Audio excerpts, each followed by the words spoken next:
I used to think that marriage was a painting, something you created together, brushstroke by careful brushstroke.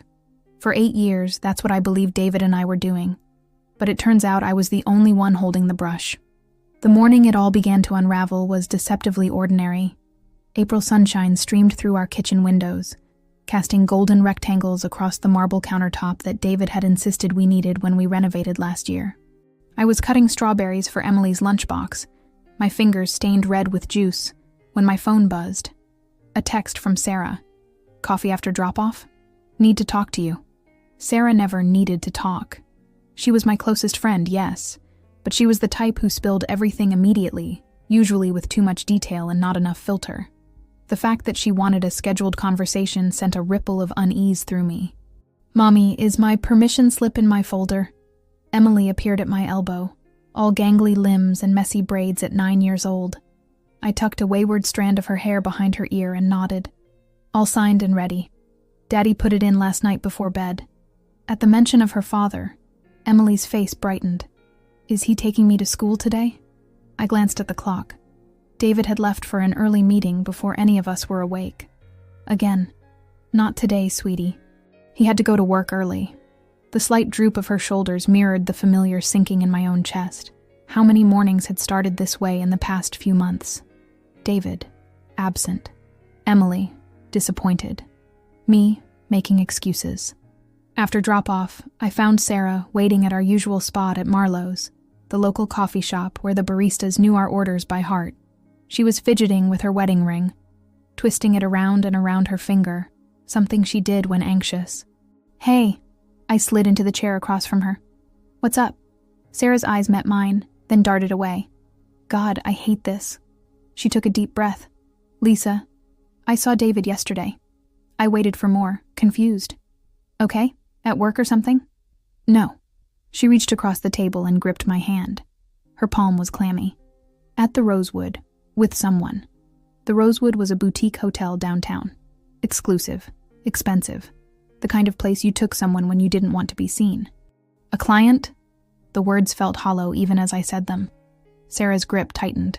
She wasn't dressed like any legal client I've ever seen. And they were intimate, kissing in the elevator. Something cold and heavy settled in my stomach. 1,000 tiny moments suddenly rearranged themselves in my mind. Late nights at the office, weekend client emergencies, the password newly added to his phone, the distance in his eyes when he looked at me. Are you sure it was him? I heard myself ask, my voice strange and far away. Lisa, just my name, spoken softly. The pity in her eyes was answer enough. I don't remember much of what happened next. I know I thanked her. I know I insisted on paying for the coffee neither of us had touched. I know I drove home with the windows down despite the chill, needing air that didn't feel like it was crushing my lungs. Our house, our beautiful Victorian that we'd spent years restoring, seemed to mock me as I walked through the door. Every inch of it contained some memory, some piece of the life I thought we'd built. The antique grandfather clock in the hall that we'd found at an estate sale in Vermont. The slightly crooked bookshelf David had insisted on building himself. The framed photo from our 10th anniversary trip to Greece, his arm around my waist, both of us smiling like we knew a secret. We did have a secret, it seemed, just not the one I thought. I moved through the rooms like a ghost, touching things, wondering if they'd ever been real. In our bedroom, I stood before the closet we shared. His suits hung neatly on one side, organized by color, a system I'd implemented because he could never be bothered. I ran my fingers across the fabric of his favorite charcoal gray jacket, the one he wore to important court appearances. Had he worn it to meet her? Did she straighten his tie the way I used to before he stopped letting me? I should have been crying, but a strange calm had settled over me. For months, maybe years, I'd felt like something was slipping away from me, but I couldn't name it. Now I could. Now I knew. The painting I thought we were creating together had been a mirage all along, and I was finally seeing the blank canvas that had been there the whole time. My mother always told me that when you suspect something, you have 3 choices. Ignore it, confront it blindly, or gather your evidence. I chose the third option. Maybe it was the lawyer in me, the part of my identity I'd set aside when Emily was born, and David's career took precedence. Or maybe it was simple self-preservation. Either way, I became a detective in my own marriage. The house felt different that night when David came home. Not because anything had changed physically, but because I was seeing it through new eyes. He kissed my cheek, asked about Emily's day, complained about traffic, all while I watched him like he was a stranger wearing my husband's face. "You're quiet tonight," he said over dinner, barely looking up from his phone. I took a sip of wine. Long day. Sarah had some interesting news. His fork paused halfway to his mouth, just for a second, before continuing its journey. "Oh yeah? How is she?" "Fine. Tom got that promotion." I watched his shoulders relax slightly. He hadn't asked which news. Interesting. After Emily went to bed, I suggested we watch a movie, something we hadn't done in months. He looked surprised, but agreed. As we sat on opposite ends of the couch, I found myself studying his profile in the blue glow of the television. The same jaw I'd traced with my fingers 1,000 times. The same lips that used to whisper my name like a prayer. When had he become a stranger? He fell asleep before the movie ended. I took his phone from the coffee table where it lay face down. Locked, of course. But I knew his habits. 4 wrong attempts, and it would require his thumbprint. I couldn't risk that. Instead, I turned to his laptop the next morning after he left for work. He'd forgotten to take it. Unusual for David, who lived and breathed his cases. The password was still our anniversary. Some things hadn't changed, apparently. I'm not proud of what I did next, but pride wasn't exactly my priority anymore. His email revealed nothing unusual. Work communications, fantasy football threads with his brothers, promotions from airlines. His browser history was similarly mundane. For a moment, I felt a flicker of hope. Maybe Sarah was wrong. Maybe there was an explanation. Then I found it. Not in any obvious place, but in a Google Photos folder labeled Depositions 2023. There she was. Young. God, she couldn't be more than 25. Beautiful in that effortless way that made me suddenly aware of every line around my eyes. Dark hair, olive skin, bright smile. And David. My David. His arm around her waist in a rooftop bar I didn't recognize. His lips pressed against her neck in what looked like a hotel room. His hand tangled in her hair in the dim light of what might have been a restaurant. Dozens of photos spanning months. Trips I thought he'd taken for work. Nights he'd claimed to be meeting clients.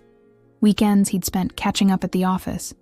I sat there, the bright morning sunshine a cruel contrast to the darkness spreading inside me, and scrolled through the evidence of my husband's betrayal. Each image was a knife, but I couldn't stop looking. I needed to see it all. I needed to know exactly what I was dealing with. The last photo was the worst. Not because it was particularly intimate, but because of what it contained. The 3 of them, David, the woman, and Emily, at the zoo.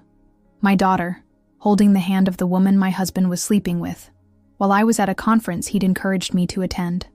"You deserve a break," he'd said. "Emily and I will be fine." The laptop slid from my numb fingers onto the couch. I made it to the bathroom just in time to empty my stomach into the toilet. Kneeling on the cold tile floor, trembling and sweating, I finally let the tears come. Not delicate, dignified tears, but ugly, violent sobs that felt ripped from some primal place inside me. How long I stayed there, I don't know, but eventually the tears stopped. In their place came something else, something harder and colder and clearer. I stood up, splashed water on my face, and looked at myself in the mirror. "Enough," I whispered to my reflection. The woman staring back at me looked exhausted, hollowed out, but her eyes were steady. Enough now. I returned to the laptop and methodically took screenshots of everything, sending them to an email address I hadn't used in years. Then I cleared the browser history, shut down the computer, and placed it exactly where he'd left it. Next, I called my office and told them I was coming down with something. Then I called Mrs. Peterson, our elderly neighbor who adored Emily, and asked if she could take her for a few hours after school. "Of course, dear," she said. "Is everything all right?" "It will be," I replied, and was surprised to find I believed it. The rest of the day passed in a blur of activity. I called my old law school friend Megan, now a partner at a family practice firm, and made an appointment. I pulled bank statements, insurance policies, property deeds. I photographed the contents of our safe. In the back of my closet, I found a box of old papers, documents I'd filed away and forgotten. Among them was a prenuptial agreement we'd both signed, pressed on us by David's family. I'd almost forgotten its existence. Now I read every word, twice. By the time I heard David's key in the lock that evening, everything was back in place. Dinner was on the table. Emily was doing homework in her room. And I was waiting, calm as still water, with all my evidence safely stored and my decision made. There's something almost peaceful about knowing exactly what you're facing. The uncertainty. That's what kills you. The questions, the doubts, the endless mental gymnastics trying to explain away the evidence in front of you. But once you know, really know, a strange kind of clarity descends. David walked in that evening carrying flowers, lilies, my favorite. The irony wasn't lost on me. He smiled that crooked smile that had once made my heart skip. And I wondered if he'd worn the same expression when he gave her flowers too. "Thought you could use these," he said, kissing my cheek. "You seemed a little off last night." I accepted them with a smile that didn't reach my eyes. "They're beautiful. Thank you." We moved through the motions of our evening routine. Dinner, Emily's homework, bath time, story time. All the while, I watched him perform the role of devoted husband and father with the precision of a man who'd been practicing his lines for years. Had he always been this good an actor? Or had I just been the perfect audience, willing to believe whatever he presented? After Emily was asleep, I suggested a glass of wine on the back porch, our old ritual from the early years of our marriage, abandoned somewhere along the way for separate corners and separate screens. "Like old times," he said, looking pleased and slightly surprised. The night air was cool against my skin as we sat in the Adirondack chairs his father had made for us as a wedding present. The garden was coming alive with early summer, peonies unfurling, hostas spreading their broad leaves. I'd spent countless hours tending these plants while David worked late. Now I wondered if those late nights had ever been about work at all. "Remember when we first looked at this house?" I asked, swirling the wine in my glass.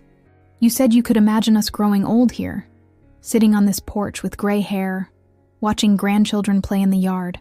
He smiled, his face softened by memory, or wine, or both. "Best decision we ever made, buying this place." "Was it?"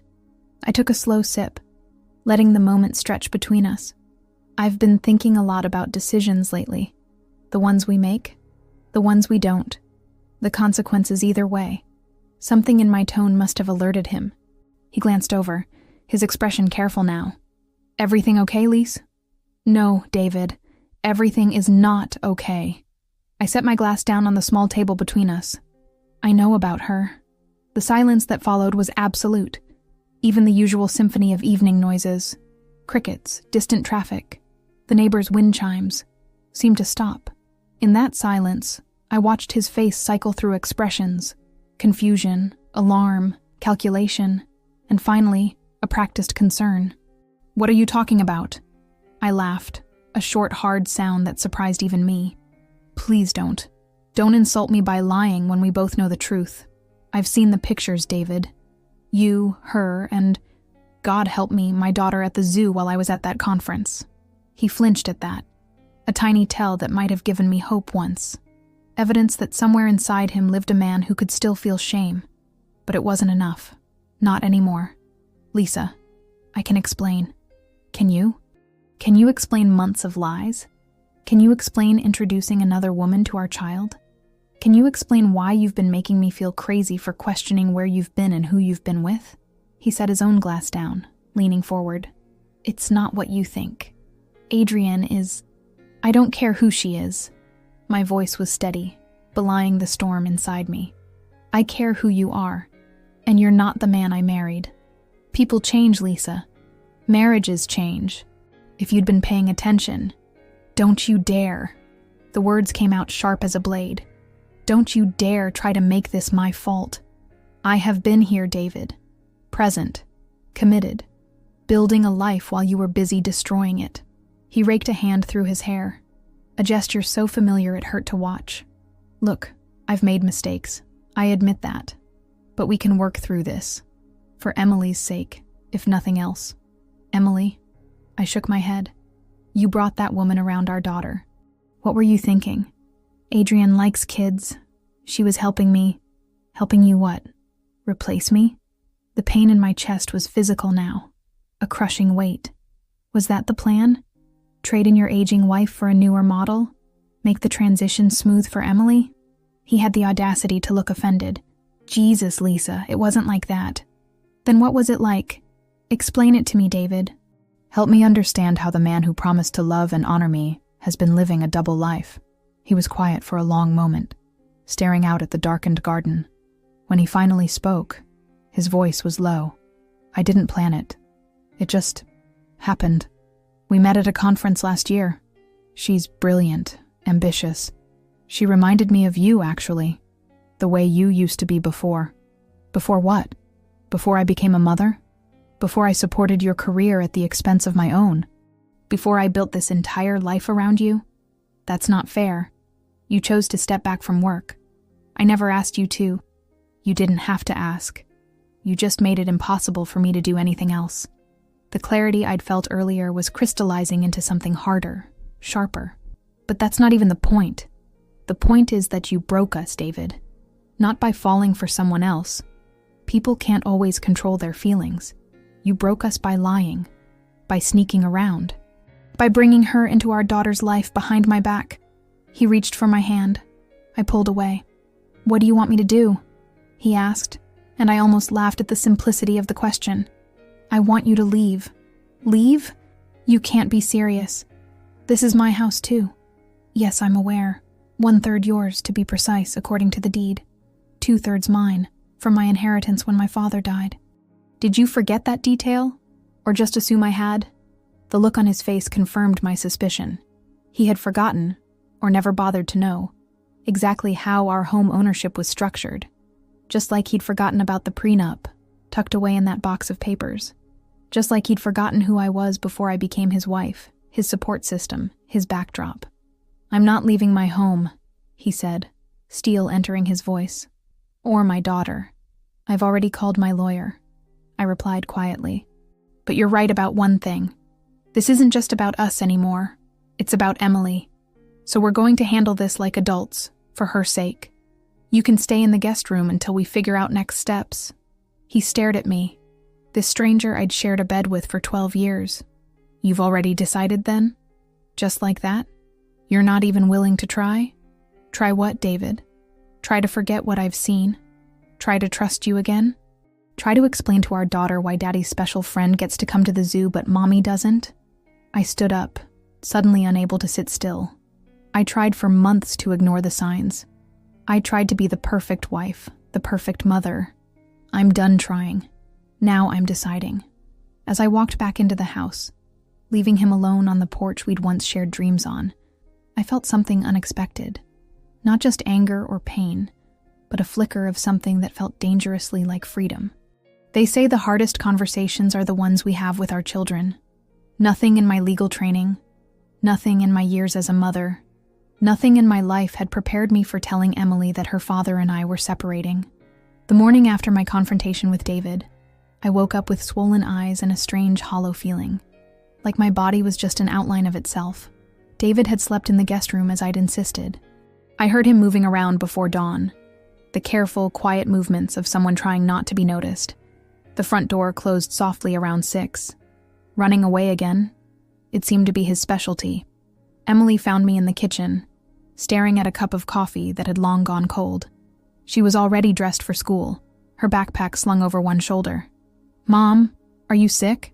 Her small hand touched my forehead, mimicking what I'd done countless times when she had a fever. I caught her hand and kissed her palm. Not sick, sweetheart.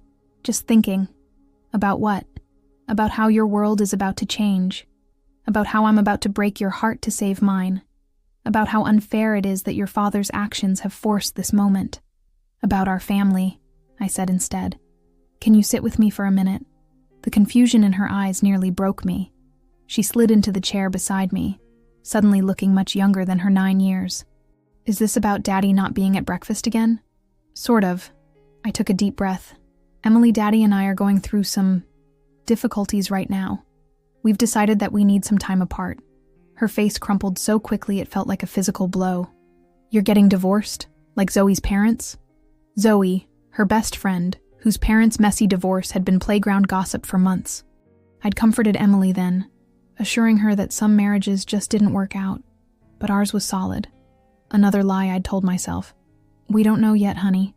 Right now, we're just going to live separately for a while. Is it because of that lady? She asked, her voice small. The question hit me like a bucket of ice water. What lady, Em? The one Daddy takes me to see sometimes. He said she was his friend from work, and it was our special secret. Her eyes widened. Was I not supposed to tell? Am I in trouble? The rage that surged through me was so intense I had to grip the edge of the table. Our special secret. My daughter, used as an accomplice in her father's betrayal. I forced myself to breathe, to keep my voice steady.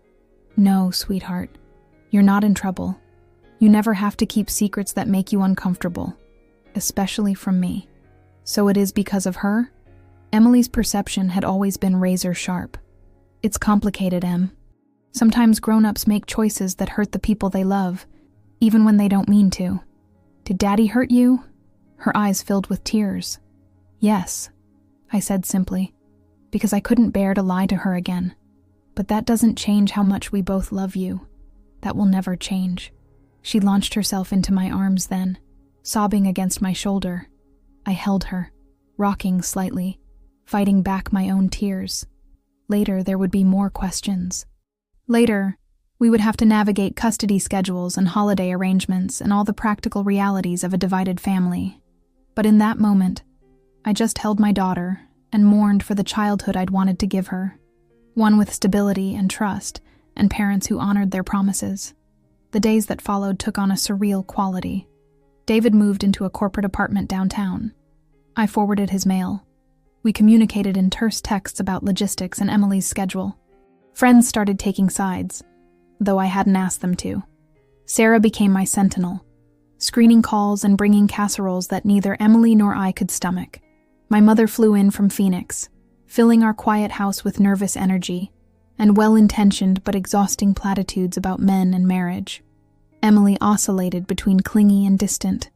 She started having nightmares, crawling into my bed in the early hours, her small body curled against mine like she was trying to burrow back to safety. Her teacher called, concerned about her withdrawal in class. I scheduled her with a child therapist, ignoring David's protests about the expense.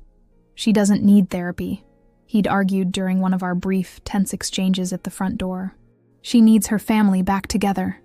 You should have thought of that before you shattered it, I'd replied, closing the door on his response.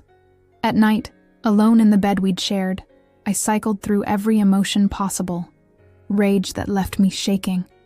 Grief that hollowed me out. Fear that paralyzed me. And sometimes, in the darkest hours before dawn, a shameful relief that the pretense was over, that I no longer had to wonder what was wrong with our marriage or blame myself for its decay. I began seeing my own therapist, a no-nonsense woman named Diane who didn't flinch when I cycled through fantasies of revenge that ranged from childish, mail ordering 50 pizzas to his apartment, to darkly satisfying, forwarding those photos to his mother, who had always treated me like I'd won David in some cosmic lottery. The opposite of love isn't hate, Diane told me during one session. It's indifference. You're not there yet, and that's okay. I wasn't sure I'd ever get there. How do you become indifferent to someone who's shaped more than a decade of your life? Someone whose features you see reflected in your child's face every day? But slowly, incrementally, I began to imagine a future beyond the aftermath. A future where the sharp edges of this pain might dull enough for me to move forward. Not yet, but someday. For now, I focused on putting one foot in front of the other, being present for Emily, and finding small moments of peace in the wreckage of what had once been my life. I'd naively believed that the worst part would be the discovery, or perhaps the confrontation. I was wrong. The worst part was the war that followed. A cold, calculated dismantling of the life we'd built, with Emily caught in the crossfire despite our best efforts to shield her. 6 weeks after David moved out, we sat in the sleek conference room of my lawyer's office. Megan had insisted we meet on her turf, a power play I appreciated more than I admitted. The mahogany table between us might as well have been the Grand Canyon for all it represented about the distance between where we'd started and where we'd ended up. Before we begin, Megan said, her voice crisp as her charcoal suit, I want to remind everyone that our goal is an equitable dissolution that prioritizes Emily's well-being. David's lawyer, a shark-eyed man named Richard with cufflinks that probably cost more than my monthly mortgage payment, offered a thin smile. Of course. My client's primary concern is his daughter's welfare. I bit back a bitter laugh. Primary concern. The man who'd introduced his mistress to our child behind my back now claimed moral high ground. The initial terms they presented were audacious. 50-50 custody, David keeping the house, to minimize disruption to Emily, and a financial settlement that conveniently ignored both the prenup and my inheritance. When Megan coolly slid copies of the prenup across the table, I watched Richard's expression falter for just a moment. When she followed with documentation of my inheritance and its role in purchasing our home, David's face darkened. This isn't about punishing you, I said quietly, meeting his eyes for the first time that day. It's about fairness. Fairness? He scoffed. You're trying to take my daughter from me. I'm requesting primary physical custody with generous visitation for you, I corrected. Given your work schedule and recent lifestyle choices, the meeting devolved from there. 2 hours of legal jargon and thinly veiled threats, culminating in a stalemate that sent us all back to our respective corners to regroup. In the elevator afterward, Megan squeezed my arm. You did well. He's posturing because he's cornered. The prenup is solid. The house is primarily yours, and no judge is going to look kindly on a father who involved his child in an extramarital affair. I nodded, too drained to speak. In the parking garage, I sat in my car for 20 minutes before I could summon the energy to drive home. This was only the beginning. The weeks that followed brought a parade of indignities. Financial documents to be combed through, revealing David's spending patterns that now read like a roadmap of his infidelity. Couples counseling mandated by the court, an exercise in futility, where we sat on opposite sides of another room while a well-meaning therapist tried to help us communicate effectively as co-parents. Whispered conversations with Emily's teacher about her emotional state. The slow, painful process of telling family members, fielding their shock and unwanted advice. And then there were the ambushes. David showing up at Emily's soccer game with Adrienne in tow, causing a scene when I refused to acknowledge either of them. A certified letter informing me he was contesting the prenup on grounds that seemed laughably flimsy, until Megan explained how much time and money it could cost to fight it. The discovery that he'd borrowed certain pieces of jewelry from my grandmother, pieces I'd set aside for Emily, claiming they were gifts to him. He's trying to wear you down, my mother said one evening, as she helped me sort through old photos, separating our life into his, mine, and Emily's. Make you so tired of fighting that you'll give in. She was right, but what David had never understood was that motherhood had already taught me endurance. 9 months of pregnancy, 36 hours of labor, years of sleepless nights and endless worries. I knew how to endure for someone I loved. And I loved Emily enough to fight until there was nothing left of me. The lowest point came 3 months in. I was in the grocery store with Emily when my phone buzzed with a text from an unknown number. A single image. David and Adrienne on what looked like a beach, his hand resting possessively on her slightly rounded stomach. The caption read only, "Thought you should know." The family is growing. I must have made some sound, because Emily looked up from the cereal box she was examining. "Mom, what's wrong?" I locked my phone, hands shaking. "Nothing, sweetheart. Just remembered something I forgot to do." That night, after Emily was asleep, I sat on my bathroom floor and sobbed until I was empty. Not from jealousy, though the pain was sharp.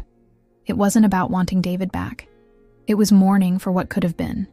For the siblings, Emily would never grow up alongside. For the intact family I'd so desperately wanted to give her. And yes, selfishly, for the future I'd planned that now lay in ruins, while he built a new one with someone else. The next morning, I called Megan. "I'm done playing nice," I told her. "Use everything we have." The resulting legal maneuvers were swift and merciless. The photos of Emily with Adrienne, submitted as evidence of parental alienation. Bank records showing how David had been siphoning money into a separate account for months before I discovered the affair. testimony from Emily's therapist about the emotional impact of his actions, the prenup that explicitly addressed infidelity. In the end, it wasn't even close to the victory I'd imagined. The house was mine. Yes. Primary custody was mine. Child support and a portion of his retirement were mine. But the real cost, the emotional toll on all of us, especially Emily, felt like a price too high for anyone to pay. The day the divorce was finalized, I didn't celebrate. I didn't cry. I simply picked Emily up from school, took her for ice cream, and tried to answer her questions about what happened in court as honestly as I could without burdening her with adult complexities. "Is it over now?" she asked, chocolate smeared at the corner of her mouth. I wiped it away with a napkin. "This part is over, but we're still a family, just a different kind than before. And Daddy's new baby? Will that be my family too?" The question pierced me, but I forced a smile. "If you want it to be. Family is complicated, Em. Sometimes we get to choose who's part of ours." That night, I burned the last of the wedding photos in the fireplace while Emily slept upstairs. Not out of spite or bitterness, but as a ritual, an acknowledgement that something had ended, and something else, still undefined, was beginning. As the flames consumed the smiling faces of two people who no longer existed, I felt the first real stirring of whatever might come next. Spring came to our town with an almost offensive cheerfulness. Cherry blossoms lined the streets I now walked alone. Tulips pushed through soil in gardens I alone tended. 6 months had passed since the divorce was finalized. Nearly a year since that morning in Marlowe's when Sarah changed my life with a few careful words. The house felt different now. I'd repainted the living room a soft blue that David would have hated. Rearranged furniture. Replaced our old bed with a new one, just for me. Small reclamations of space that helped me feel less like I was living in a museum of my former life. Emily was with David for the weekend, their first overnight visit since Adrienne had given birth to a baby boy 2 months earlier. I'd spent the morning pretending not to worry, cleaning already clean surfaces and refreshing my phone too often. No texts yet. I wasn't sure if that was good or bad. My mother, who had finally returned to Phoenix after hovering for months, called precisely at noon as she did every Saturday. "How are you holding up?" she asked, concern radiating through the line. "I'm fine, Mom. Just catching up on some work." A half-truth. The files from my new case lay spread across the dining table, mostly untouched. "And how's Emily handling everything?" By everything, she meant meeting her half-brother, staying in the apartment David shared with Adrienne, navigating the complex emotional landscape of her new normal. Questions I couldn't fully answer because Emily had become more guarded about her time with her father, perhaps sensing my pain despite my efforts to hide it. She seemed okay when she left. Excited about the aquarium David's taking them to. "Them," my mother repeated, the word heavy with meaning. Well, she's resilient, like her mother. After we hung up, I found myself standing in Emily's doorway, looking at the controlled chaos of her room, the bookshelf overflowing with stories, the science project half completed on her desk, the photos tacked to her bulletin board, some with me, some with David, some with both of us from before. She was building her own narrative from the pieces we'd left her. The emptiness of the house pressed in on me suddenly. A year ago, silence had been a luxury, evidence that David was working late again, that I had time to myself. Now it felt like an accusation. "What are you doing with this life you fought so hard to reclaim?" I grabbed my keys and drove without a clear destination. Somehow, I ended up at the community center where I'd taken pottery classes during my maternity leave with Emily. A brief creative outlet I'd abandoned when real life resumed. A sign in the window advertised spring workshops. On impulse, I walked in.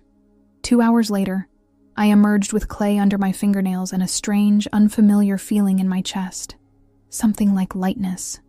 The instructor, a woman with silver-streaked hair and laugh lines around her eyes, had remembered me. "Welcome back," she'd said, as if 9 years was nothing. That night, when my phone finally chimed with a text from David, "Em's good. We had fun. We'll drop her at 4 tomorrow." I found I'd been so absorbed in researching pottery wheels for home use that I'd almost forgotten to be anxious. It was a small thing. Tiny, really, in the grand scheme of a life being rebuilt. But it was the first time I'd done something purely because I wanted to. Not as a wife or mother or lawyer or daughter, but just as Lisa. It felt like waking up. The following weeks brought more small awakenings. I joined a book club that met at the local library. Reconnected with college friends I'd lost touch with during my marriage. Started running again. Just short distances at first. My body protesting years of neglect. Then longer as muscle memory returned. Accepted a dinner invitation from a colleague I'd always liked but never made time for. Not all days were good. I still cried sometimes when a song on the radio ambushed me with memories. Still felt a stab of something. Not quite jealousy, more like grief for an alternate timeline. When Emily came home chattering about her baby brother. Still woke from dreams where my life had taken a different turn. But increasingly, those moments were balanced by others. The satisfaction of winning a difficult case at work. The simple pleasure of gardening with Emily on Sunday afternoons. The freedom of answering to no one when I decided to take a weekend trip to the coast with Sarah. Just because we could. And then there was Michael. I met him at a fundraiser for Emily's school. A single father with kind eyes and a quiet laugh who talked about his daughter with the same fierce pride I felt for Emily. We started with coffee. Then lunch. Then dinner at a restaurant where no one knew us. Where I could be just a woman enjoying a man's company without the weight of history. "You're different with him," Sarah observed after meeting him for the first time. "More yourself." "What does that even mean?" I asked. "More myself?" She considered this, twirling her wine glass. "With David, you were always, I don't know, slightly muted. Like you were careful not to take up too much space. With Michael, you laugh louder. You disagree more. You're just more." I didn't tell her about the panic that sometimes gripped me when Michael texted. The way I still checked his social media sometimes, looking for evidence of secrets. The nightmares where history repeated itself in endless variations. Trust, I was learning, was like a muscle atrophied from disuse. It had to be exercised carefully, patiently, with the knowledge that pain might come again. On the 1-year anniversary of the divorce, I took the day off work, not to mourn, but to mark the passage of time. I drove to the beach alone, walked barefoot along the shore as the tide came in, and thought about the woman I'd been, and the one I was becoming. That evening, Emily and I made pizza from scratch, flour dusting our clothes as we laughed over her increasingly creative topping combinations. As we ate, she studied me across the table with those serious eyes that missed nothing. "Mom," she said suddenly, "are you happy now?" The question caught me off guard. I considered deflecting, offering the kind of reassuring platitude adults often give children, but Emily deserved better than that. "Not always," I said honestly. "Sometimes I'm sad or angry or just tired, but yes, more and more, I am happy." "Because of Michael?" I shook my head. "He's part of it, but mostly because I'm figuring out who I am again, who I want to be." She nodded, processing this with the peculiar wisdom of children. "I think you're braver now." "Braver?" "Yeah. Like before, you were always worried about making Daddy happy. Now you just do things. Out of the mouths of babes." I reached across the table and squeezed her flour-dusted hand. "I'm trying." Later, after she was asleep, I sat on the porch with a glass of wine. The garden was coming alive again, not in the same pattern as before, but in its own way, with wild flowers I'd planted where David's carefully manicured shrubs had once stood. Different, but beautiful. Inside the house, the pottery wheel I'd bought myself hummed in what had once been a formal dining room we never used. Upstairs, Emily slept peacefully, the nightmares that had plagued her after the separation now rare. And in my pocket, my phone held an unanswered text from Michael about a concert next weekend. The future stretched before me, unwritten. Not the future I'd planned, certainly. Not the one I'd thought I wanted. But increasingly it felt like one I could embrace. Messy and imperfect, and mine.